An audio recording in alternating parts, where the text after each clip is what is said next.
रंगारंगान सांडली। या वर्षी माऊलींच्या पालखीचा मार्ग, मुक्काम, रिंगण आणि नेमकं वेळापत्रक कसं आहे, चला मॅपद्वारे पाहूया। गाठ भंगा बांधली। 19 जूनला माऊलींच्या पालखीचे समाधी मंदिरातून प्रस्थान होईल। 20 जून व 21 जूनला पालखी पुण्यात मुक्कामी राहील। दिनांक 22 व 23 जूनला सासवड, त्यानंतर 24 जूनला जेजुरी, 25 जूनला वाल्हे, त्यानंतर नीरा स्नानानंतर 26 जूनला पालखी लोणंद येथे मुक्कामी जाईल। पुढे 27 जूनला चांदोबाचा लिंब येथे पहिले उभे रिंगण सोहळा साजरा करून पालखी तरडगाव येथे मुक्कामी जाईल। 27 जूनला फलटण, 29 जूनला बरड, 30 जूनला नातेपुते, त्यानंतर 1 जुलैला पुरंदवडे येथे पहिले गोल रिंगण घेऊन पालखी माळशिरसला मुक्कामी जाईल।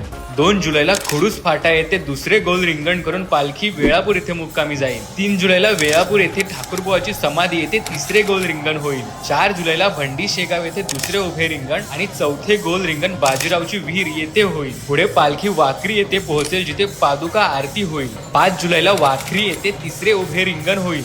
तिसरे उभे रिंगण झालं की पालखी पंढरपुरात दाखल होईल। 6 जुलैला आषाढी एकादशी निमित्त पंढरपूर येथे नगर प्रदक्षिणा आणि श्रींचे चंद्रभागा स्नान होईल आणि पुढे 10 जुलैपर्यंत पालखी पंढरपुरातच असेल।